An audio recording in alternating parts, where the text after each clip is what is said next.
Hello दोस्तों, subscribe कीजिए मेरे कुलदीप संचेती चैनल को एंड बेल आइकन को प्रेस कीजिए finance IPOs and latest stock updates के लिए। हेलो एवरीवन, कैसे हैं आप सभी। मैं हूं कुलदीप और स्वागत करता हूं आपको मेरे यूट्यूब चैनल के अंदर। आज की इस वीडियो के अंदर मैं लेके जाने वाला हूं आपको एक डिटेल्ड आईपीओ के पूरे प्रोस्पेक्टस के डिस्कशन के ऊपर। राइट, कौन सा है भाई? जीपीटी हेल्थ केयर सिस्टम कोई बड़ी कंपनी नहीं है, छोटी कंपनी है। 300 करोड़ के आसपास इसका टर्नओवर है। ओके, अब रिलायंस अंबानी जितनी सोचो उतनी नहीं है, ना पेटीएम जितनी बढ़िया। लेकिन हाँ, ये आपको एक पूरा अच्छे से आइडिया लग जाएगा यहाँ पे प्रोस्पेक्टस के बारे में कि उसको कैसे रीड करना होता है, क्या क्या चीज़ें इंपॉर्टेंट होती है, क्या नहीं होती है। एंड इसी के साथ में ये एक लॉन्ग वीडियो रहने वाला है। मैं साथ में एक शॉर्ट वीडियो और कर दूंगा जिससे आपको हेल्प हो जाए कि आपको अगर डिटेल में नहीं जाना, आपको समरी देखनी है तो आप देख सकते हो।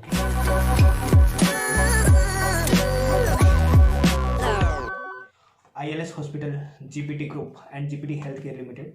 तो जब भी अपन किसी कंपनी का एनालिसिस करते हैं ना, तो सबसे पहले वी विल फोर हम पहले देखते हैं कि उसका आखिर क्या इतिहास है, क्या वो कंपनी है, कहाँ से आई है, वगैरह वगैरह वगैरह सब कुछ। तो लेट्स गो थ्रू, मैंने भी यही करना है। फटाफट से पहले इसकी वेबसाइट्स देख लेता हूँ कि कौन कौन से क्या इन्फॉर्मेशन अवेलेबल है यहाँ पे। तो सबसे पहले एज यू कैन सी यहाँ पे GPT health care private limited है, आईएलएस हॉस्पिटल भी आ रहा है। तो यहाँ पे ये इनकी जीपीटी ग्रुप की पूरी वेबसाइट बनी हुई है जहाँ पे इन्होंने अबाउट अस की डिटेल्स डाल रखी है। यहाँ पे इनके बारे में आप यहाँ पे अबाउट अस में भी जाके देख सकते हो कि जीपीटी कौन है, कहाँ से आई है, क्या क्या इंडस्ट्रीज में है ये। ओके, तो जीपीटी एक बहुत बड़ा कॉन्ग्लोमेरेट है जिन्होंने हेल्थ केयर में, इंफ्रास्ट्रक्चर में, सिविल कंस्ट्रक्शन, मैन्युफैक्चरिंग के अंदर एंड बहुत सारे एलिमेंट्स के अंदर है वो उन्होंने अपने पाँव रखे हैं। एंड इसके साथ साथ में ही उनका जो अराउंड टर्नओवर है ग्रुप का, वो 300 करोड़ के अराउंड है। ओके, मैं जूम कर देता हूँ, ज़्यादा अच्छे से दिखेगा। ये 300 करोड़ यानी कि यूएसडी 65 मिलियन के इक्विवेलेंट है, इसके अकॉर्डिंग है। मैं यहाँ पे हिंदी और इंग्लिश दोनों यूज़ कर रहा हूँ ताकि आपको रेलेवेंट वर्ड का मतलब समझ में आ सके, क्योंकि नो डाउट हम सभी हैं वो इन आवर लाइफ हिंदी और इंग्लिश दोनों में ही बातें करते रहते हैं। ओके, यहाँ पे इनके फाउंडर्स की डिटेल्स दे रखी है कि आखिर कौन है। तो ये डॉक्टर मिस्टर जीपी टांटिया जी हैं, जो कि जनरेशन ऑफ एंटरप्रेन्योर हैं। ये एक डॉक्टर हैं। ओके, इन्होंने ही, जब अपन आईएलएस की देखेंगे ना, तो उसके फाउंडर में भी इन्हीं का नाम आने वाला है। तो इनके फाउंडर के बारे में था, इनका विजन क्या क्या है वो आप इनकी वेबसाइट्स पे एक बार देख लेते हैं भाई, क्या विजन इन्होंने पुट कर रखे अपने। तो जब आप अगर डिटेल में जाओ तो देखो यहाँ पे इन्होंने बोल रखा है कि to build a dynamic organisation where we are leaders in the business in which we operates. मतलब कि अपने आप को एक बहुत ही अच्छा ये डायनामिक ऑर्गेनाइजेशन बनाना चाहते हैं। और ये देखो, GPL infra projects, GPL health care and GPT casting, ये 3 इनके बिजनेस सेगमेंट है जो कि इन्होंने यहाँ पे दे रखे हैं। इसमें से जो आईपीओ आ रहा है ना, वो सबका नहीं आ रहा है, वो सिर्फ किसका आ रहा है? वो सिर्फ आ रहा है आपका हेल्थ केयर वाले का। किसका? हेल्थ केयर वाले का यहाँ पे आईपीओ आ रहा है। ओके, तो let's go to the health care private limited के ऊपर। तो when it comes to the health, we strive to provide top class medical services, कि हमें top class medical services provide करना अच्छा लगता है। GPT health care private limited है, वो एक हेल्थ केयर विंग है जीपीटी ग्रुप की। We currently operate ILS hospital with 4 multi speciality unit at Dumdum, Salt Lake and Howrah. ये तीनों लोकेशंस कहाँ पे हैं? कोलकाता के अंदर है। और एक और है अगरतला में, जो कि त्रिपुरा में है। ओके, तो ये 4 लोकेशन पे इनके मल्टी स्पेशलिटी यूनिट्स हैं। All our multi speciality hospitals are specialised in advance surgical procedure. जो एडवांस सर्जिकल प्रोसीजर्स हैं ये उसके अंदर स्पेशलाइज्ड है। Gynaecology and maternity services, paediatrics, orthopaedics, neuro and cardiac science and psychiatry and others, ये सारे इनके कोर एरियाज हैं जिनके अंदर ये स्पेशलिटीज़ है वो प्रोवाइड करते हैं। ये जो है, अब यहाँ पे ये लिंक आ रहा है, आप देख लो बार बार, अपन जाके देख ही लेते हैं कि ये किसका लिंक है। तो जो इनका सबसे बड़ा बिजनेस है यहाँ पे हॉस्पिटल वाले में, उसमें इनका आईएलएस हॉस्पिटल है, वो नंबर 1 है। और इसी की इमेज इन्होंने डाल रखी है आईएलएस हॉस्पिटल की। देखो, ये अगरतला वाला है, ये इनका दमदम वाला है, जूम कर देता हूँ मैं, ये इनका साल्ट लेक वाला आईएलएस हॉस्पिटल है, एंड ये हावड़ा वाला है। ओके, तो 4 इनके हॉस्पिटल्स हैं, आप देख सकते हो। इंफ्रास्ट्रक्चर तो बाहर से देखने में काफ़ी सही है। इसके बाद में आता है, ये इनके हॉस्पिटल्स की वेबसाइट है जहाँ पे ये हेल्थ चेकअप बुक करते हैं, डॉक्टर्स को फाइंड करते हैं। हॉस्पिटल्स की डिटेल्स दे रखी है इन्होंने। शेड्यूल्स वहाँ के पुट कर रखे हैं अच्छे से। ओके, बहुत सारी मैं पता है मैं बहुत डिटेल में जा रहा हूँ, इतनी डिटेल जरूरी नहीं होती है, लेकिन जितना डिटेल आपको नॉलेज होगा ना, यू विल स्ट्राइव कि आपका फंडामेंटल उतना ही ज़्यादा अच्छा होगा। ओके, स्पेशलिटीज़ ये सारी एरियाज इनकी आ रखी है। आप अबाउट अस में जाके हिस्ट्री वापस से देख सकते हो कि इस ILS हॉस्पिटल की वेबसाइट पे उन्होंने क्या डाल रखा है। तो सब जगह सेम ही थिंग है। जीपीटी ग्रुप है वो एक fast growing India based business conglomerate है जो कि रैपिडली ग्रोइंग सेक्टर्स जैसे कि infrastructure, civil, manufacturing and health care में इंगेज है। इसके बाद में वाइड एक्सपीरियंस है in building and writing success stories for more than 30 years and counting. Okay, चलेगा। अब देखिए, ये जो हेल्थ केयर लिमिटेड है वो हेल्थ केयर विंग है जीपीटी ग्रुप की, जो कि करेंटली ओन करता है, ऑपरेट करता है 560 प्लस बेड अक्रॉस 4 स्टेट। ठीक है, 4 स्टेट के अंदर है वो 560 प्लस बेड्स ये ओन करता है। 560 बेड्स यानी कि अच्छा नंबर है। The state of the art multi specialty hospitals under the brand name ILS Hospital. It all started with the successful implementation of 8-bedded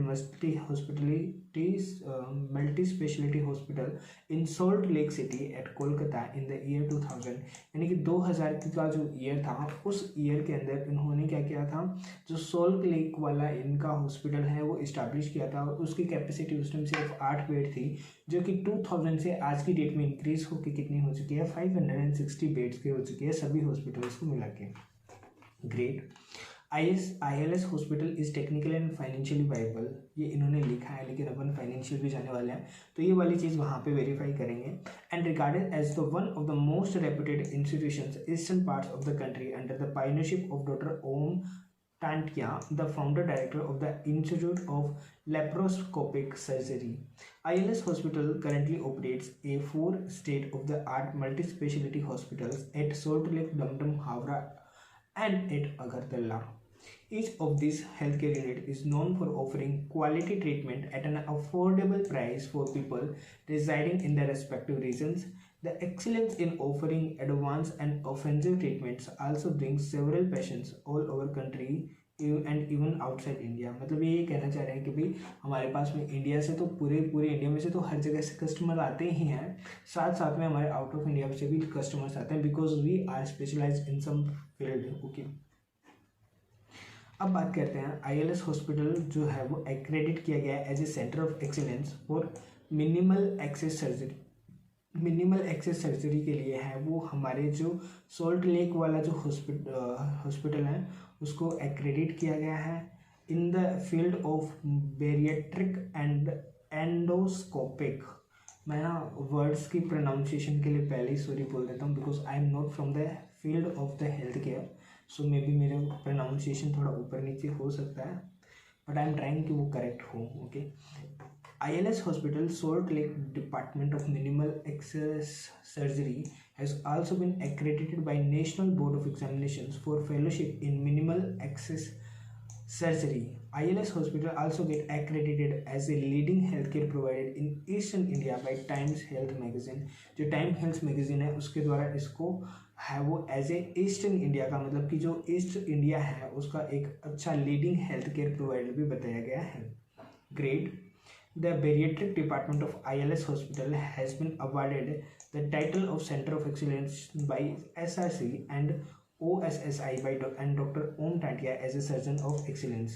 ये जो हॉस्पिटल है वो is also a FOGSI या IAGE recognized gynec endoscopic training center। Great। मुझे भी नहीं पता इसका मीनिंग क्या है, लेकिन इससे क्या इम्पैक्ट आएगा वो अपन ये समझ सकते हैं कि इनको अगर कोई ट्रेनिंग सेंटर ऑर्गेनाइज किया गया तो बहुत सारे मेडिकल यूनिवर्सिटीज़ के स्टूडेंट आके यहाँ पे अच्छे से सीखते होंगे। ये जो 4 यूनिट्स हैं, GPT health care limited has bed strength of 560 plus bed and it also operate 40 seat nursing schools at Agartala, Tripura. Great. 40 seat का एक नर्सिंग स्कूल भी ये ऑपरेट करता है अगरतला के अंदर। ग्रेट। ILS हॉस्पिटल है वो as one of the fastest growing health care brand in eastern India है and has extended its ventures of providing quality health care in Howrah इस 116 bed multi speciality hospital on doctor Abani Dutta road, Howrah. तो ये इनका ILS hospital situated है, उसके बारे में बताया गया है। वोट इज़ देयर मिशन तो ये नॉर्मली यही होंगे कि वो जनता को, पब्लिक को जितना हो सके, जो भी उनके पेशेंट्स हैं उनको best quality and life supports उनको प्रोवाइड करना। Okay, now coming to the award side, इनको क्या क्या अवार्ड्स मिले हैं यहाँ पे। तो इनको अवार्ड्स मिला हुआ है और ये सही में ही मिला हुआ है। You can say on 29th of September, ILS Hospital has won Iconic Healthcare Summit and Awards 2021 for outstanding services and contribution to the healthcare system. यह as a most trusted multi-specialty hospital in West Bengal. Great. AHPI Award to 2021 जो ये है वो भी इन्होंने one किया था 2021 के अंदर, international centre of research and promotion. तो ऐसे बहुत सारे अवार्ड्स हैं वो इन्होंने विन किए हैं। ग्रेट। अब मैसेज क्या है डायरेक्टर्स के through, let's go through that. Okay, ये कौन है? मिस्टर डॉक्टर ओम टांटिया, जो कि मैनेजिंग डायरेक्टर हैं। तो यह एक स्पेशलिटी क्लिनिक है लेब्रोस्कोपिक सर्जरी का इन 2000 इन salt lake Kolkata. Today, it has state-of-the-art 85-bed facility in the Salt Lake, 2,205-bedded facility in Agartala, 150-bed facilities in Damdam, and extending to the Howrah with 116-bed capacity. Great, offering our patients total medical solutions. Although these facilities and services today are very different from a country ago, we think excellent healthcare still come down to our patient's personal relations with his or her doctor. We realize that being an hospital may be an uneasy experience. Therefore, through our values of compassion, attitude, respect, excellence, and services, we strive to make our patients' visits as pleasant, comfortable, and successful as possible. These values derives our organization, and our mission is to create an environment to our patients that enables recovery in the trust sense.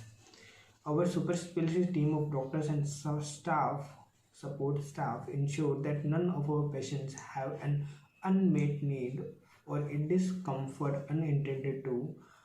It is our belief that creating an environment which is homely and welcoming our patients ensure early and more, मतलब कि यहाँ पर उन्होंने अपनी तरफ से ज्ञान दिया है, अपना क्या इनका रिव्यूज़ है, क्या इनके एक्सपेक्टेशन है उसके रिगार्डिंग।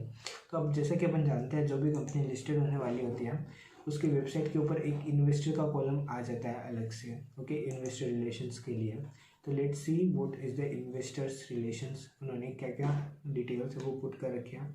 तो इन्होंने यहाँ पे ग्रुप कंपनीज़ का डाटा दे रखा है, आपको डिस्क्लोजर्स दे रखे हैं, किसको कांटेक्ट करना है इन्वेस्टर्स के लिए रिगार्डिंग, बोर्ड कमिटीज़ कौन कौन सी है। लेट्स सी, इन्होंने यहाँ पे ऑडिट कमेटी को कंस्टिट्यूट किया हुआ है, आरएमसी को कंस्टिट्यूट किया हुआ है, एनआरसी को कंस्टिट्यूट किया हुआ है, एग्जीक्यूटिव कमेटी कंस्टिट्यूट की रखी है, आईपीओ की कमेटी भी इन्होंने अलग से बनाई हुई है, एंड सीएसआर कमेटी भी है, एंड एसआरसी भी है। मेनली सबके अंदर कौन कौन पर्सन्स आ रहे हैं, इसके अंदर ऑडिट कमेटी में 4 हैं, जिसमें से 2 इंडिपेंडेंट डायरेक्टर हैं एंड 2 इनके अनुराग जी और मिस्टर कीर्ति टांटिया जो है वो सीएफओ एंड एग्जीक्यूटिव डायरेक्टर के ऊपर है। ओके, देन सेकंड इज हमारी रिस्क मैनेजमेंट कमेटी, जिसके अंदर ये mister B K Chaudhary, mister Saurabh Agarwal, mister Anurag Tantia, mister Karan Kirti Tantia जो है वो इसके मेंबर्स हैं अगेन। एंड ऐसे करके ये पूरी कमेटी है वो कंस्टिट्यूट की गई है, जो कि सेबी के कंप्लायंस के अकॉर्डिंग नेसेसरी भी है। अब बात करते हैं मेडिकल क्रेडिटर्स की। तो मटेरियल क्रेडिटर्स कौन कौन से हैं? Maternity policy adopted by the BOD the company outstanding due to the material creditor is nil as. तो मेटर्निटी के पर्पज से जो क्रेडिटर्स को इनका कोई आउटस्टैंडिंग पेमेंट नहीं है। मतलब ये चीज़ आपको है ना फाइनेंशियली मैटर करता है कि हाँ शायद ही मतलब फाइनेंशियली काफ़ी स्ट्रॉन्ग चल रहे हैं। उसके बाद में उन्होंने अपनी एनुअल रिपोर्ट दी है पिछले 3 सालों की। ओके, 3 सालों की अपनी एनुअल रिपोर्ट्स यहाँ पे उन्होंने डाल रखी हैं पूरी की पूरी। अपन चाहें तो इसको गो थ्रू कर सकते हैं, लेकिन ये अपना आईपीओ का पार्ट वैसे ही बन जाएगी। बस एक बार ओ शिट सो जैसा कि आप देख सकते हैं यहाँ पे जो ऑडिटर हैं वो कोई और नहीं, सिंगियन कंपनी ही है वो फर्म जिसने मैंने इंटर्नशिप भी की है। तो यहाँ पे जैसा आप देख सकते हो तो ये इन्होंने अपना दे रखा है। Let's go through the opinion only कि ओपिनियन इनका क्या है। देखिए बेसिस फॉर ओपिनियन में देखिए, in our opinion and to the best of our information according to the explanation given to us, जो फाइनेंशियल स्टेटमेंट है वो in the manners of required है and give it true and fair view in conformity with the Ind AS. तो जो Indians है उसके साथ में वो कन्फर्मिटी में भी वो दे रहे हैं, मतलब कि इंडियस की कन्फर्मिटी पे वो पूरे फाइनेंशियल स्टेटमेंट बना रखे हैं। तो वी डिडंट नीड कि हमारा और कोई इशू रहेगा। आप ऑडिटर्स रिपोर्ट भी डेफिनेटली पढ़ें, बिकॉज ये आपको एक बेसिस देता है कि आखिर रियलिटी क्या है, राइट।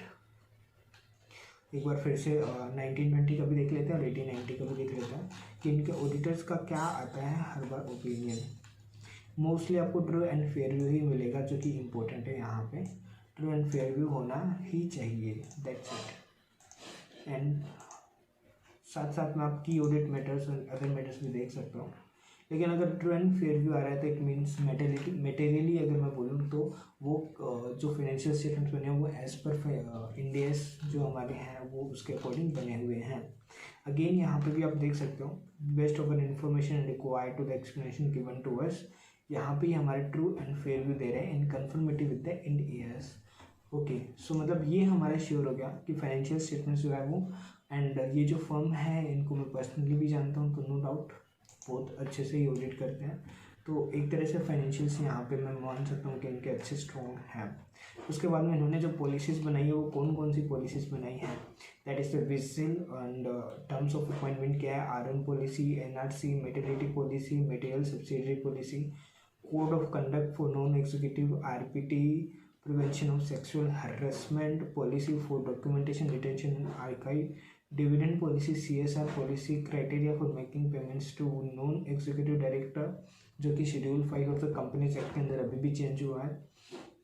परफॉर्मेंस इवैल्यूएशन की क्या पॉलिसी रहने वाली है, फैमिलियराइजेशन प्रोग्राम क्या है, इंडिपेंडेंट डायरेक्टर का कोड ऑफ कंडक्ट क्या है for disclosure, and code of conduct क्या है for prevention of insider trading. तो ये सारी चीज़ें इनकी पॉलिसीज यहाँ पे दे रखी हैं।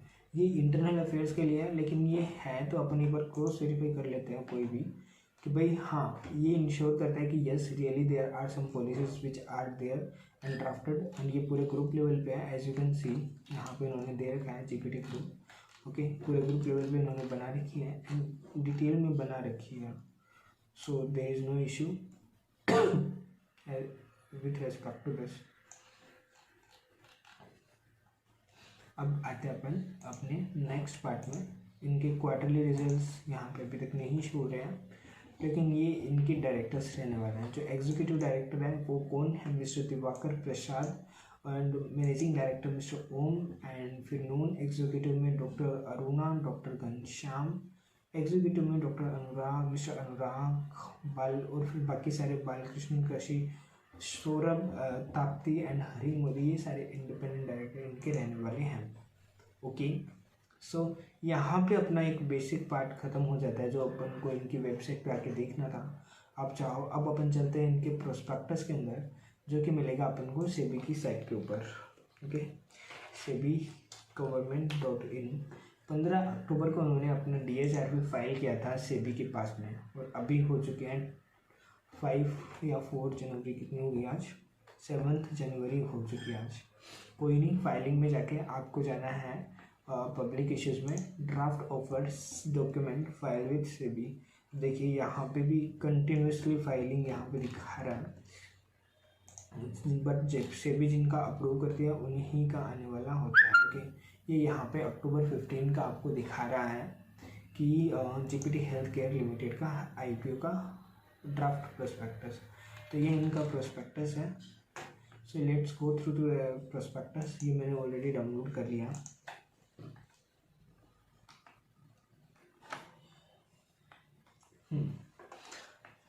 ओके, सो ये आपके सामने है ड्राफ्ट रेड हेरिंग प्रोस्पेक्टस, और ये इनकी पूरी डिटेल्स। ओके, तो पहले पेज में तो सिर्फ यही होता है मेनली कि ये क्या देने वाले हैं, कुछ भी मतलब काम की चीज़ नहीं थी। यहाँ पे फिर आता है टेबल ऑफ कंटेंट। तो उसमें टेबल ऑफ कंटेंट्स में भी हमारे टोटल जो आते हैं वो 9th जो है वो सेक्शंस आते हैं, अलग अलग आते हैं। सबसे पहले जनरल बातें होते हैं, उसमें डेफिनेशन एंड एब्रीविएशंस। यहाँ पे सिर्फ डेफिनेशंस डिस्कस की जाती है, जो वर्ड्स आगे पूरे प्रोस्पेक्टस में यूज़ हुए हैं।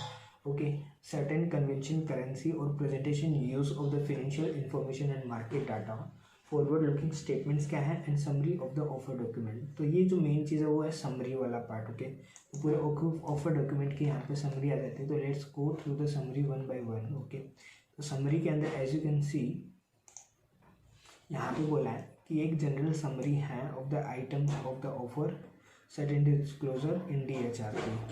ओके, और फिर उसके बाद में उन्होंने यहाँ पे लीगल लैंग्वेज यूज़ किया। तो वो अपन चलते हैं इसके आगे सेकेंड पॉइंट में। प्राइमरी बिजनेस क्या है हमारी कंपनी का? तो we are one of the leading regional corporate health care companies in eastern India and in terms of the numbers of the bed and patients hospitals according to the CRISIL report commissioned by us. We operate a chain of mid-sized hospitals under the ILS Hospitals brand, provided integrated healthcare services with a focus on secondary and tertiary care. अब ये यहाँ पे क्या आया था, secondary and tertiary care. तो मैं बता दूँ अपना जो इंडिया का हेल्थ केयर सिस्टम है वो हेल्थ केयर सिस्टम 3 लेयर्स के अंदर 3 स्टेप्स के 3 लेवल के अंदर डिवाइडेड है। सबसे पहले प्राइमरी लेवल होता है, फिर सेकेंडरी लेवल होता है, फिर टर्शियरी लेवल होता है। तो प्राइमरी लेवल में क्या होता है, जब भी लोगों को, जैसे मैं हूँ या फिर आप बीमार हो गए, तो हम अपने नियर बाई में जो भी हमारा ये हेल्थ केयर सेंटर होता है हम वहाँ पे जाके अपना वो है ट्रीटमेंट कराते हैं। लेकिन अगर वो भी रिजॉल्व नहीं करवाते हैं तो फिर वो हमें सेकेंडरी लेवल पे है वो क्या करते हैं, रेफ़र करते हैं। ओके, ये फर्स्ट रेफरल होता है जो कि हमें सेकेंडरी लेवल पे जाता है, जो कि सेकेंडरी केयर के अंदर आता है। यहाँ पे कम्युनिटी हेल्थ केयर सेंटर्स होते हैं एंड अदर्स होते हैं, और इनको जो बाइफर्केशंस है वो शायद इनकी बेड साइज, लोकेलिटी वगैरह इन सब के बेसिस पे किया जाता है। एंड फिर अगर वहाँ पे भी नहीं कर पाए तो फिर वो आगे रेफ़र करते हैं, जिसको सेकेंड लेवल का रेफरल बोलते हैं। एंड ये जो आगे रेफरल है वो टर्शियरी लेवल पे होता है, जो कि टॉप अपने हॉस्पिटल्स में आता है। तो ये मेनली उन टॉप 2 पे, सेकेंडरी लेवल पे एंड टर्शियरी लेवल पे है वो काम करते हैं, न कि उनसे नीचे वाले पे। Okay, we operate 4 multi speciality hospital with a total capacity of 556 beds. Great. उसके बाद में बोलता है समरी क्या है of the industry in which we are our company operates. Okay, तो जो हेल्थ केयर डिलीवरी मार्केट है इंडिया के अंदर वो expected to grow at a CAGR of 15 to 17%। एक बहुत ही अच्छी ग्रोथ रेट यहाँ पे आती है, 15 to 17% की आपकी ग्रोथ यहाँ पे है between financial year 2021 and 2025 and reach 7.67 trillion in physical year 2025। ये जो शेयर ऑफ ट्रीटमेंट है by private players is expected to increase from 58% in financial year 2021 to nearly 73% in financial year 2025. Northeastern states have ranked lower on Niti Aayog Health Index, indicating under penetrations of the healthcare facilities। मतलब क्या था यहाँ पे कि जो नीति आयोग है, ठीक है, उसके जो हेल्थ इंडेक्स है वो इंडिकेट करता है कि अंडर पेनिट्रेशन है, मतलब जो हेल्थ केयर सेक्टर है, ठीक है, वो तो बहुत ज़्यादा वीक है। मतलब इंडिया का जो है वो बहुत ज़्यादा अंडर पेनिट्रेट है एंड प्राइवेट प्लेयर हैं वो अप्रोक्सीमेट 58% है वो इसको होल्ड कर सकते हैं। अब नेम ऑफ द प्रोमोटर्स यहाँ पे कौन कौन से हमारे प्रोमोटर्स हैं, तो प्रोमोटर्स के अंदर जो मेन है वो है GPT sons private limited, Dwarika Prasad ji and mister doctor Om Tatia and Shri Gopal. And further details see our promoters and promoters groups on page number 178। तो वो वहाँ पे अपन जाके देख सकते हैं। मेनली बस यही है, एक जीपीटी सन्स प्राइवेट लिमिटेड करके एक कंपनी और है। ओके, उसके बाद में यहाँ पे जो डिटेल्स है वो है ऑब्जेक्ट क्या है ऑफर के। तो ऑब्जेक्ट क्या है, तो यहाँ पे परचेज ऑफ मेडिकल इक्विपमेंट, ये कह रहे हैं कि हमें मेडिकल इक्विपमेंट परचेज करना है। इसके लिए हमें 132.14 मिलियन रुपीज़ चाहिए। मतलब कि कितना हो गया ये हमारा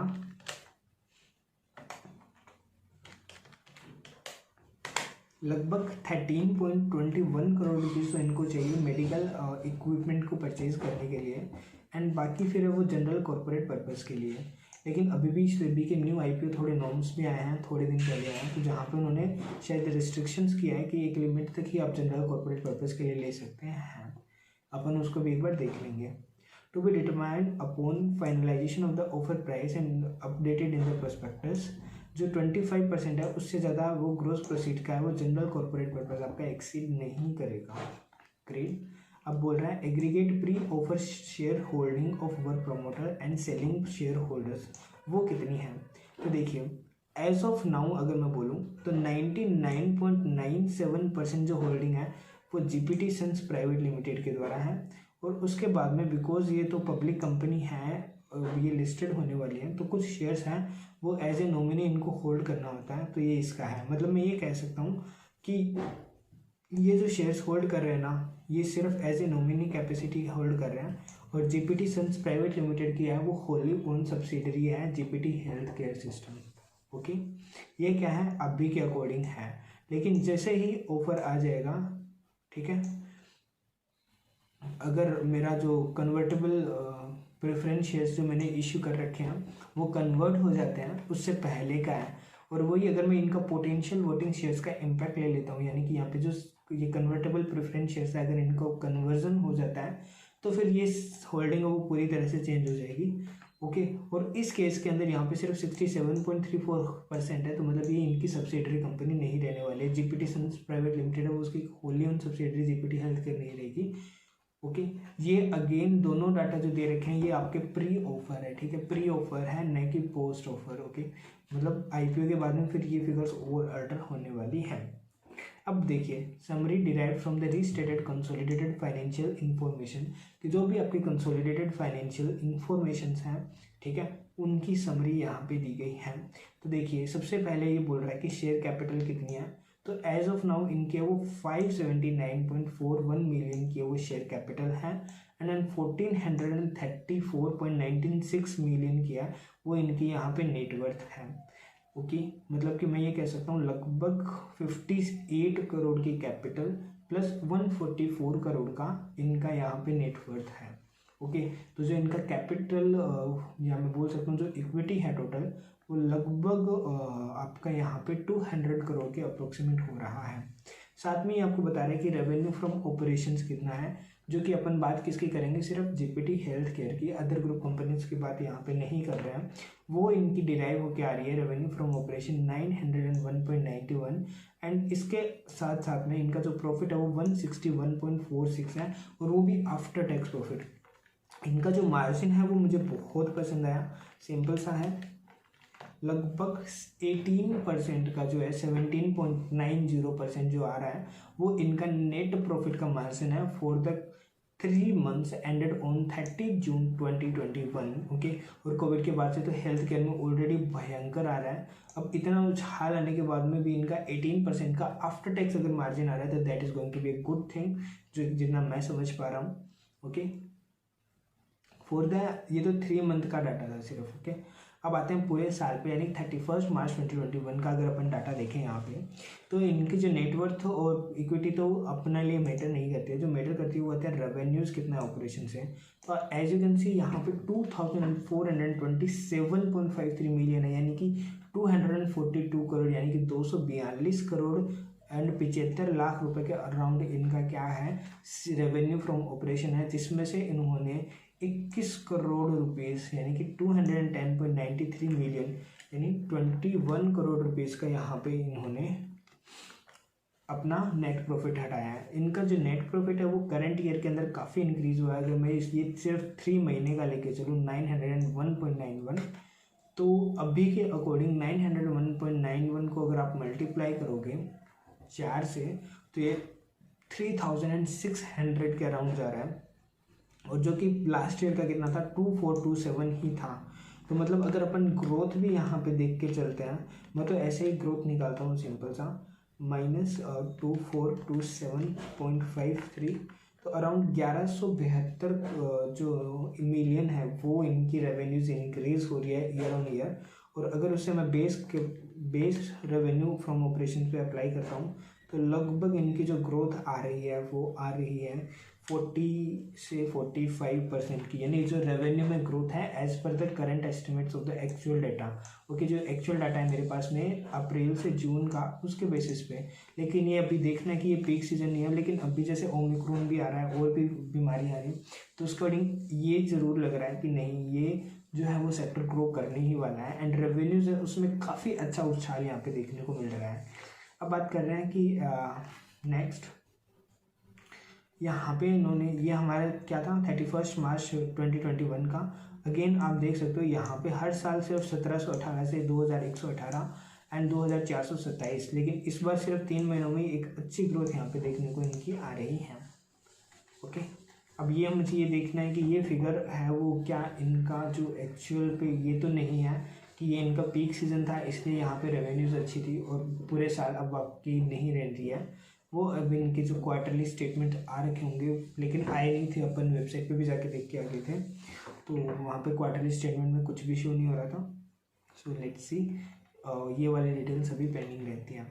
अब बात करते हैं at the end of 3 months ended June इनका EPS क्या रहा है पर शेयर। ओके, तो देखिए सबसे पहले जो इनका बेसिक EPS है वो इनका 1.87 था, फिर 1.37 हुआ, डाउन आया थोड़ा, लेकिन फिर इंक्रीज हुआ 2.64 से, और अभी हमारा जो फर्स्ट क्वार्टर आया उसमें 2.02 है। Okay,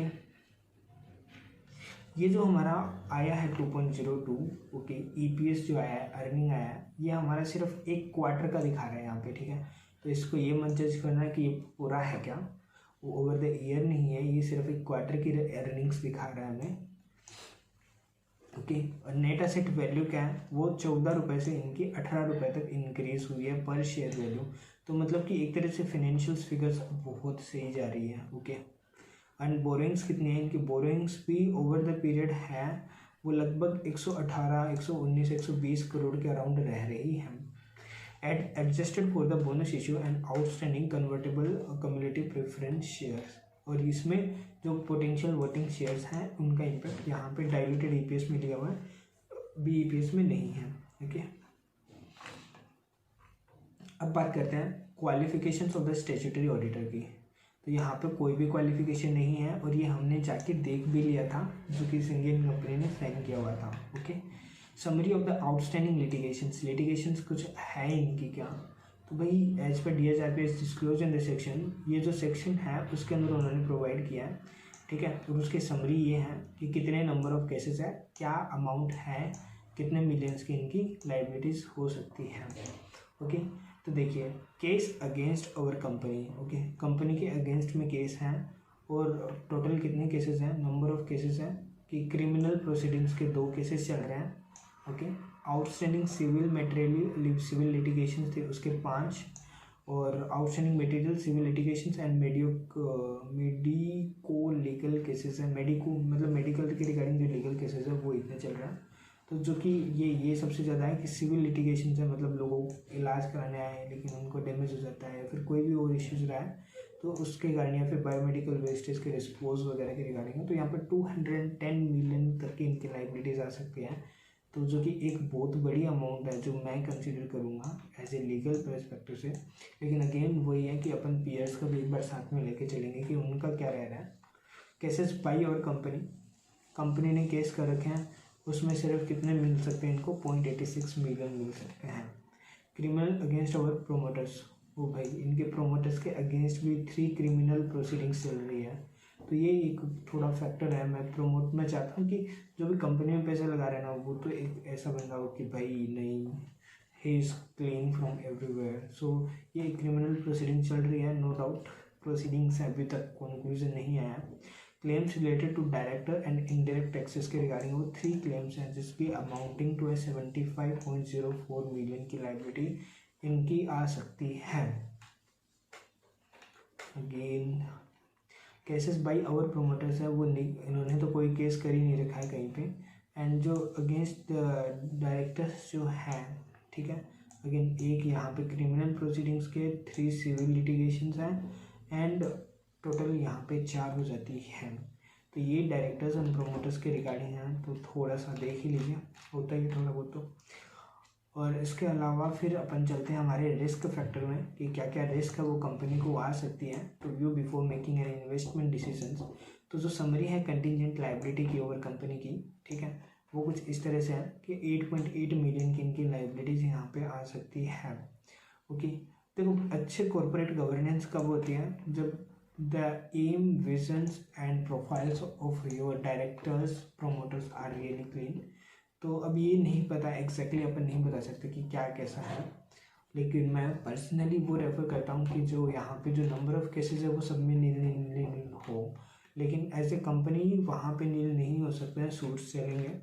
but for promoters and directors I really prefer कि वो कम से कम रहे। ओके, अब आता है details of the contingent liabilities क्या है derive from the restated consolidated financial statement, वो अपन ने देख लिया। यहाँ पे आपको रिलेटेड पार्टी ट्रांजेक्शन्स दे रखे हैं कि जीपीटी सन्स जो इसकी होल्डिंग कंपनी है उसको उन्होंने लगभग जो इनके ट्रांजेक्शन्स हुए हैं, ठीक है, वो 108.5 मिलियन का इन्होंने लोन दिया हुआ है, लिया नहीं है, दिया हुआ है।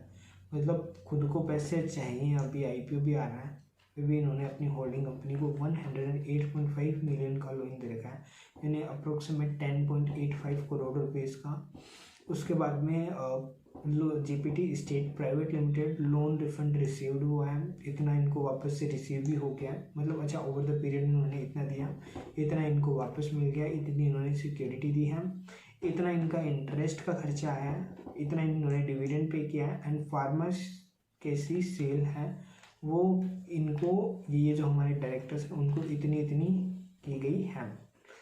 ओके, नॉट सच इम्पोर्टेंट, सिर्फ कॉर्पोरेट गवर्नेंस है, लेकिन एज ए होल जब अपन इन्वेस्टमेंट देखते हैं तो ये इतना इम्पैक्ट नहीं करेगा।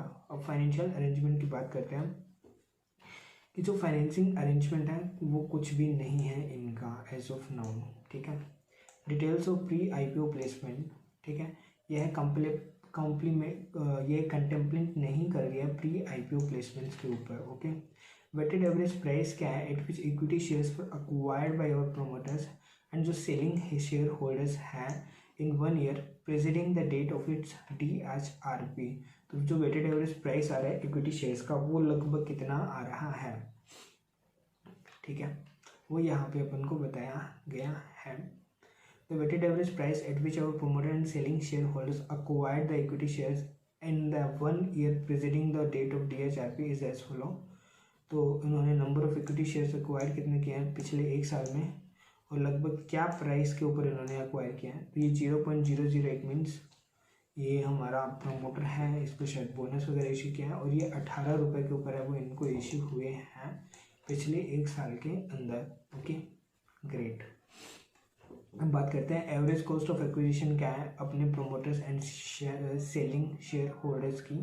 तो ये जो जीपीटी सन्स और ये द्वारिका ओम एंड गोपाल जी जो हैं उनकी इतनी होल्डिंग है, and average cost of acquisition पर इक्विटी शेयर्स इनकी कितनी पड़ी है, मैक्सिमम 18 रुपये पड़ी हुई है। बाकी इनकी जो जीपीटी सन्स है उसको तो सिर्फ 8 या 9 रुपये के अंदर पूरे शेयर्स मिले हुए हैं। ग्रेट। जो issue of equity shares for consideration other than cash in 1 year, क्या कुछ इशू हुए हैं, तो इन्होंने बोनस ही इशू किया है जो कि इसकी प्रमोटर कंपनी को किया था, जो ऊपर अपन देख के आ चुके हैं। क्या कुछ स्प्लिट या कंसोलिडेशंस हुए हैं इक्विटी शेयर्स में पिछले 1 साल के अंदर, तो नहीं, कोई भी है वो स्प्लिट या कंसोलिडेशंस यहाँ पे हमारे नहीं हुए हैं। ओके, यहाँ पे हमारा सेक्शन 1 जो था पूरे ऑफर डॉक्यूमेंट की समरी वाला वो कंप्लीट हुआ है।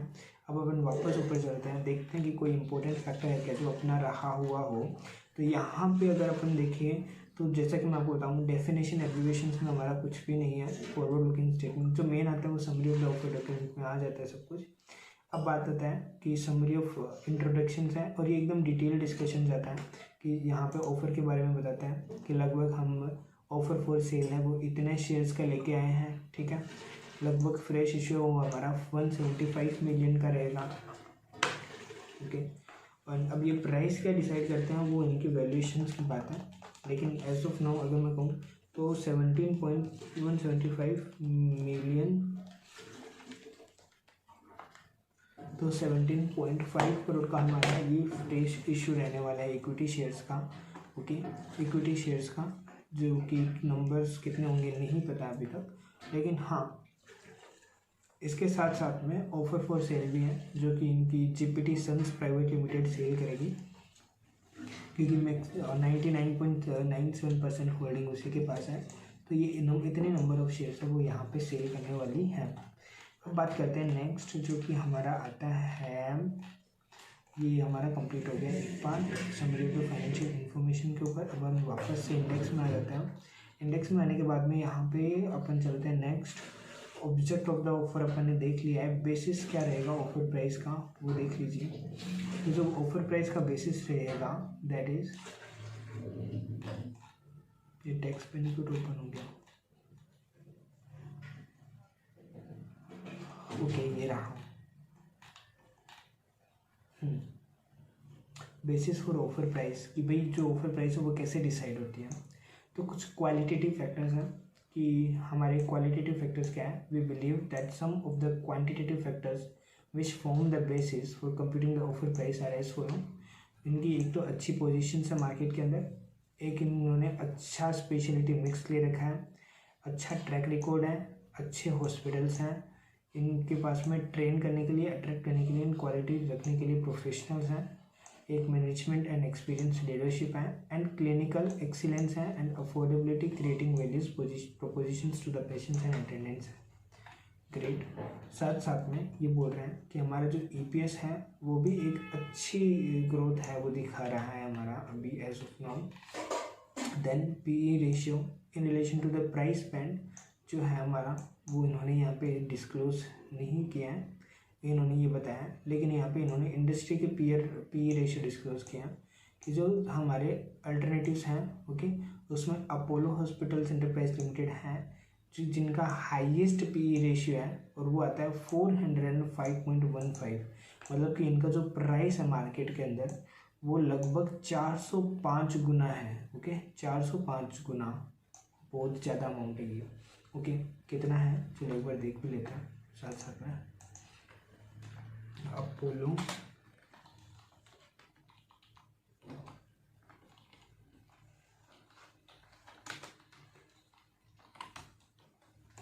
देखिए 5021.30 रुपीज़ का वो इसका शेयर प्राइस अभी करंट में चल रहा है, जो कि 405 टाइम्स ऑफ इट्स PE है।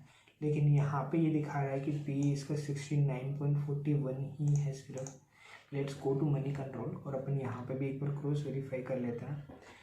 एज यू कैन सी कि यहाँ पे ये हमारा ओपन इतने में हुआ, ये हुआ, जो PE है हमारा ओके, वो PE हमारा ये बोल रहा है 69.72 या 72.1 ये चल रहा है, जब जो सेक्टर का PE है वो 128.06 है, वो उन्होंने एवरेज है। Let's go through this. ये बोल रहा है Apollo hospitals enterprise limited, Apollo hospitals enterprise limited okay, no idea ये यहाँ पे 405 कैसे डिस्क्लोज किया, क्योंकि अभी अपन ने देखा 69 से 70 के अराउंड आ रहा था। ऐसे एक और है Krishna institute of medical science limited, may be उस टाइम जो भी ये होगा अब कृष्णा मेडिकल का जो शेयर प्राइस है वो भी 1429 है, और इनका भी जो PE रेशियो है वो अराउंड है 31-46 के अराउंड। इंडस्ट्री का 128.06 है अगेन ओके।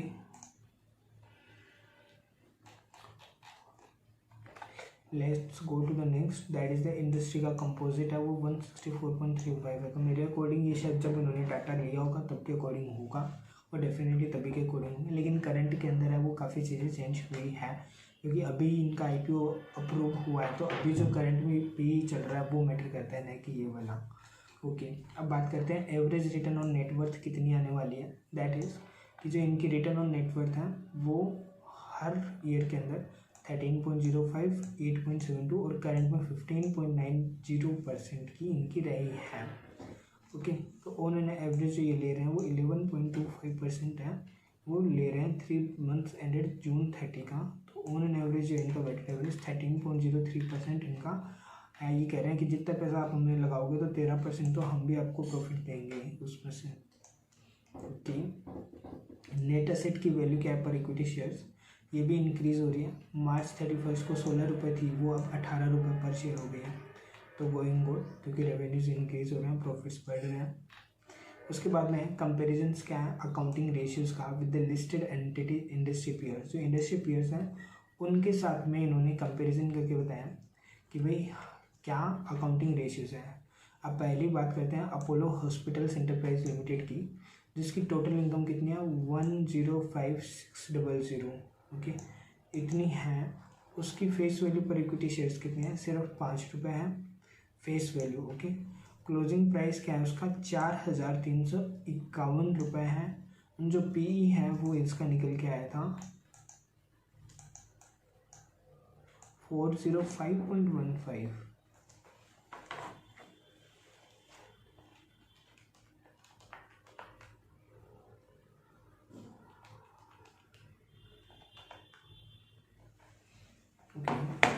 जो कि इनका ईपीएस रहा है 10.74 का, एंड डाइल्यूटेड ईपीएस है वो 10.74 का है।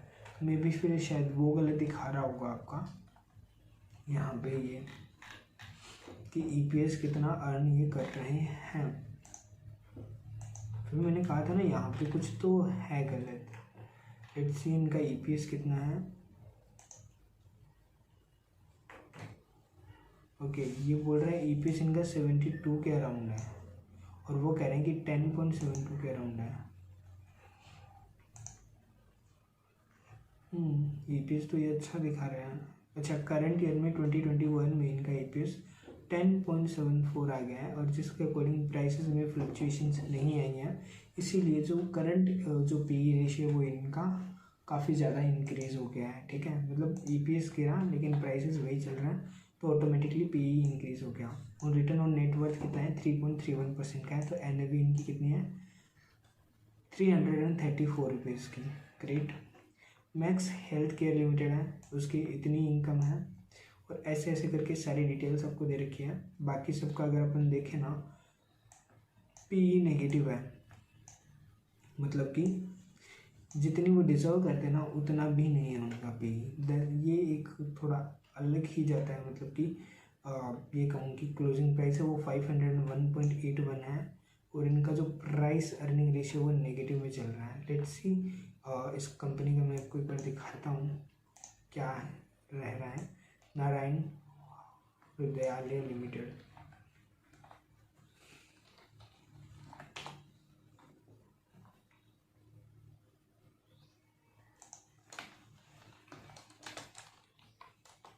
लेट्स सी, देखिए आज ही ये 2.5 से 3% पे इंक्रीज़ हुआ है और इसका पी रेशियो 46.70। पता ही नहीं क्या क्या, एक वो डाटा काफ़ी पुराना है इसीलिए मैं आपको यहाँ पे करंट डाटा को भी साथ में दिखा दे रहा हूँ कि भाई कैसा है कैसा नहीं है, ताकि आपके सामने रहे कि जो भी है ये है। गो टू द फिनेंशियल, यहाँ पे अपन को जाना है ईपीएस के अंदर। सबसे पहले ईपीएस इनका 5.86 है। अच्छा, करंट ईयर में इनका ईपीएस भी नेगेटिव में है तो इसीलिए वो सारी चीज़ें नेगेटिव में चेंज हो गई हैं। Got it. और ये सारे इनकी इंडस्ट्रीज़ के पीयर्स हैं जो कि आप देख सकते हो यहाँ पे। और इन सब चीज़ों को ध्यान में रख के वो प्राइसेस वो डिटरमाइन किया जाएगा। तो नो डाउट ये सारे ही आप नेगेटिव देख रहे हो। आई डोंट नो कि हेल्थ केयर इंडस्ट्री में हो के कोविड के बाद में भी ये नेगेटिव में कैसे चल रहा है, राइट है जो है। Let's go to the back to the our index. अपन इंडेक्स में फिर से आते हैं। इंडेक्स में वापस आने से पहले एक बार हम इंडस्ट्री ओवरव्यू करते हैं। ये हमारे में ऑफर की समरी हो गई है पूरी, ठीक है। अब कैपिटल स्ट्रक्चर के अंदर सिर्फ ये बोला होगा कि क्या कैपिटल इनका रहने वाला है। ऑब्जेक्ट में वही कि इनको मेडिकल इक्विपमेंट परचेज करना है, एंड यही नहीं इसके साथ साथ में उनको जनरल कॉर्पोरेट पर्पज़ के लिए भी चाहिए और 25 टाइम से एक्सीड नहीं करेगा। बेसिस अपन ने देख लिया ऑफर प्राइस का क्या रहने वाला है, कौन कौन से इनके पीएस हैं, उनके क्या ईपीएस पीई वगैरह रह रहे हैं, उनके बेसिस पे डिटरमाइन होगा। उसके बाद में ये कंपनी के बारे में बोल रहे हैं तो इनके बारे में अपन ऑलरेडी इनकी वेबसाइट से पढ़ चुके हैं। अब अपन इनकी इंडस्ट्री का ओवरव्यू करते हैं। ये जो ओवरव्यू होता है वो प्रोफेशनल्स के द्वारा बनाया जाता है, तो इसके अंदर अपन को कोई टेंशन लेने की ज़रूरत नहीं है कि भाई ये गलत हो सकता है क्या। ओके, यहाँ पे सबसे पहले तो एक जीडीपी की रिव्यूज़ की ग्रोथ का रिव्यू दे रखा है। ये मुझे नहीं समझ आता, रीज़न भी क्योंकि देखिए अभी ओमिक्रॉन आ चुका है, आप भी इसको देख सकते हो। ये देखिए ये इनकी रियल जीडीपी ग्रोथ है। ये अभी तक का अपन 5.5 से लेके 4% तक की ग्रोथ रही है, ये आपको भी अच्छे से पता है, राइट। करंट ईयर में ये बोल रहे हैं 7.3% की नेगेटिव है, लेकिन एक्सपेक्टेशन क्या है कि फाइनेंशियल ईयर 22 में वो डायरेक्टली 9.5% चली जाएगी। भाई मतलब सपने भी देखिए हमारे कितने अच्छे अच्छे हैं, और फिर 23 के अंदर ये क्या है, ये प्रेडिक्शंस है। तो प्रेडिक्शंस मेरे को समझ नहीं आती, इसीलिए मैं ये वाला पोर्शन छोड़ रहा हूँ। ओके, अगर आपको इंटरेस्ट है तो आप एक बार देख सकते हो। ठीक है, यहाँ पे इन्होंने कृषि के फोरकास्ट दे रखे हैं, वीक बेस दे रखे हैं, ग्लोबल अपटर्न्स दे रखे हैं, कोविड-19 का वो दे रखा है, और फिजिकल पुश कैसे आएगा वो इंटीमेट कर रखा है। लेकिन जितना मेरे को आइडिया है, इन्होंने भी यहाँ पे लिखा होगा नीचे, लेट मी गिव यू, कि जो हमारे जीडीपी गिरने का कारण क्या था यहाँ पे, कि हमारे हेल्थ केयर वगैरह तो स्ट्रॉन्ग हुआ था, ये रहा। लेकिन ऑन द अदर हैंड जो कॉन्टैक्ट इंटेंसिव ट्रेड है, जैसे कि hotel, transport sector and service related broadcasting है, वो हिट हुए हैं, and most the continue to shrink in all the quarters. वो सभी क्वार्टर्स में ऑटोमेटिकली क्या हुआ है, श्रिंक होते गए हैं। तो ये एक अपने आप में थोड़ा एक एलिमेंट है, और वही वापस से रिपीट भी हो रहा है, फिर भी इनके फोरकास्ट ये ऊपर जा रहे हैं। तो मेरे ध्यान से एक बार देख लेना आप, इसमें मैं कोई कमेंट नहीं करना चाहता हूँ। एंड इसके बाद में आते हैं अपन, ये इनके की प्रपोजल्स हैं। इंडिया की पॉपुलेशन की ग्रोथ है, मेन ये है कि CAGR आपको इनको अपना दिमाग में रखो। हेल्थ केयर सिस्टम है ना, तो 15 to 17% की CAGR लेके बैठेगा वो। ठीक है, अर्बन पॉपुलेशन कितनी है, रूरल का शेयर कितना है, लेकिन और हेल्थ केयर सिस्टम कितना डेवलप्ड है। अब इनका जो है वो ये था कि ऑल ओवर इंडिया लेवल से इनके पास कस्टमर्स आते हैं, तो नो डाउट हॉस्पिटल्स अच्छा है तो लोग आएंगे ही, और इलाज कराने के लिए आएंगे ही, जाएंगे कहाँ, क्योंकि हमारी जो बेड की कैपेसिटी है ना, वो भी दिखाता हूँ आपको। In comparing to the developing other countries, मतलब जो अदर डेवलपिंग कंट्रीज में है ना, ये देखो ये रहा, उसके कंपेयर में भी जो हमारी बेड की कैपेसिटी है वो काफ़ी कम है। इंडिया के अंदर आज की डेट में पर 10,000 पॉपुलेशंस के ऊपर, ओके, सिर्फ 15 बेड अवेलेबल है। कितने? 15 बेड अवेलेबल है। वही अगर मैं मलेशिया की बात करूं तो उनके 19 बेड्स अवेलेबल हैं। ये भी मलेशिया, ब्राज़ील, थाईलैंड, ये भी डेवलपिंग कंट्रीज़ हैं, स्टिल इनका इतना अच्छा वो है, वो नंबर ऑफ बेड्स बताए हुए हैं। यूके में वही 25 है, वियतनाम में भी 26 है, यूनाइटेड स्टेट ऑफ अमेरिका में 29 एंड चाइना में 43 बेड है पर 10,000। लेकिन इंडिया में कितने? सिर्फ 15। तो नो डाउट जो ग्रोथ की पॉसिबिलिटीज़ यहाँ पे है ना, वो हमेशा रहेगी। और रशियन फेडरेशन में तो 71 बेड्स पर 10,000 पीपल्स हैं। ओके, मतलब हॉस्पिटल के अंदर इतनी फैसिलिटीज़ हैं, जो कि हमारे इंडिया में सिर्फ 15 हैं। बहुत ही पुअर इंफ्रास्ट्रक्चर है अपना हेल्थ केयर सिस्टम का, और इसमें इन्वेस्टमेंट की सबसे ज़्यादा ज़रूरत भी है, नो डाउट, और रिटर्न भी अच्छी आने वाली है ओवर द पीरियड। ओके, देखिए फिजिशियंस कितने हैं, अभी मैंने बात किसकी की? नंबर ऑफ बेड्स की बात की। ठीक है, फिजिशियंस कितने हैं पूरी दुनिया में? ऑन एन एवरेज है वो हर 10,000 लोग पे 17 फिजिशियंस होते हैं, लेकिन इंडिया में सिर्फ 9 फिजिशियंस हैं। वही अगर मैं नर्स की बात करूँ तो 39 होती है, इंडिया में कितनी है? सिर्फ 17 है। ओके, तो बहुत सारे फैक्टर्स हैं जो कि अपन को इंडस्ट्री में यहाँ पे देखने को मिलते हैं। जो डॉक्टर्स हैं, एवरेज डॉक्टर्स पर 10,000 है। वो अब east India, north India, central India, waste India and south India में देखिए, साउथ और वेस्ट इंडिया में ये नंबर्स भी ज़्यादा है, लेकिन ईस्ट और नॉर्थ और सेंट्रल इंडिया में ये नंबर भी काफ़ी ज़्यादा कम है। इसके कारण जो पॉसिबिलिटीज़ जो है हमारी ईस्ट इंडिया, नॉर्थ इंडिया और साउथ और सेंट्रल इंडिया के अंदर, वो और ज़्यादा इंक्रीज़ हो जाती है कि नहीं, health care is going to be boom. Okay, उसके बाद में हमारा state wise macro economic indicators हैं, वो आप देख लेना कि कहाँ कहाँ पे कितना जा रहा है, कितने कांस्टेंट प्राइसेस वगैरह हमारी रहने वाली हैं। वो जीडीपीज वगैरह का बता रखा है हर एक स्टेट वाइज।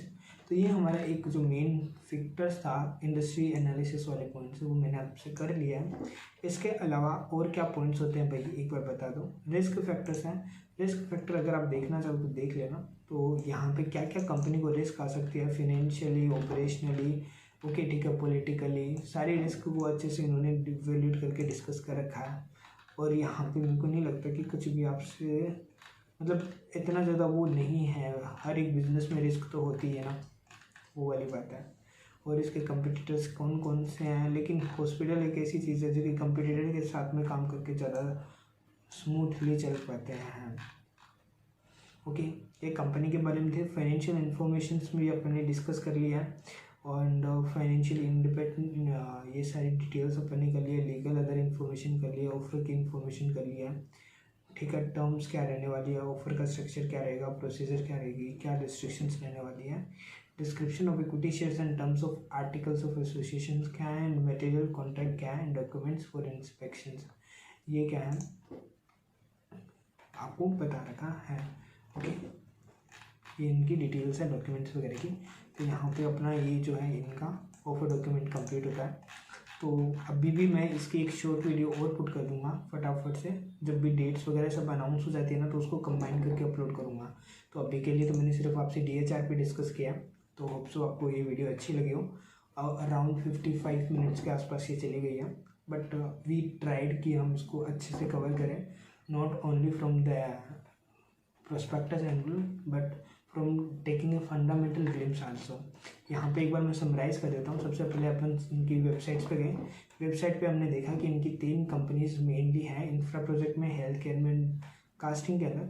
हेल्थ केयर में इनका जो है वो हमारा ये ILS हॉस्पिटल वाला मेन है, जिसकी 3-4 स्टेट के अंदर अलग अलग हैं।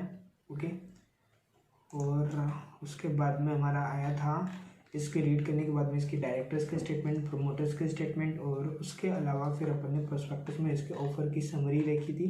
इंडस्ट्री स्ट्रक्चर को एक बार एनालाइज किया था कि क्या क्या डिटेल्स इन्होंने पुट कर रखी है यहाँ पे, ठीक है, कैसे वो रेलेवेंट है। बहुत सारी चीज़ें होती है जो अपन को भी प्रोस्पेक्टस में सही लगती है, ठीक है। वो बहुत सारी ऐसी भी है जिनको अपन लिंक करना चाहते हैं but we can't do. Okay, और इस 387 पेज था, तो एक एक करके पढ़ाऊँगा तो भैया 1 महीना भी लग जाएगा। लेकिन हाँ, एक अच्छे से ग्लिम्स दिए आपको कि क्या क्या अपना इसके अंदर कवर हो सकता है, कौन इनके पार्टिसिपेंट्स कौन रहने वाले हैं। तो वो आप यहाँ पे देख लो, ये देखो, ये इनके book running and lead managers रहने वाले हैं, और ये इनके रजिस्ट्रार हैं। मेनली लिंक टाइम मैंने बहुत IPOs देखे हैं, सब में यही रहता है। और बाकी ये कैपिटल वगैरह ये सब तो चेंज होते रहता है, कभी कोई किसी से कराता है, कोई किसी से कराता है काम, वो उनका पर्सनल व्यू है। एंड बिकॉज ये प्रोफेशनल है तो वो कोई इशू नहीं आएगा। जनरल बाकी तो ठीक है, मेन कंटेंट मैंने आपको बता दिया। तो सो आपको ये वीडियो अच्छी लगी हो, अगर अच्छी लगी है तो please do like share and subscribe the video. Okay, video को लाइक शेयर करना है, चैनल को अच्छे से सब्सक्राइब करना है। आपको ये वीडियो कैसी लगी प्लीज़ कमेंट में ज़रूर बताना। होप सो आपको मैंने एक प्रोस्पेक्टस का एंगल देने की कोशिश की है, एंड आने वाले टाइम में मैं ऐसे ही डिटेल वीडियो बनाऊँ या नहीं बनाऊँ, please let me know about that as well, ठीक है। तो बने रहिए एंड ठीक है, चलो बाय बाय।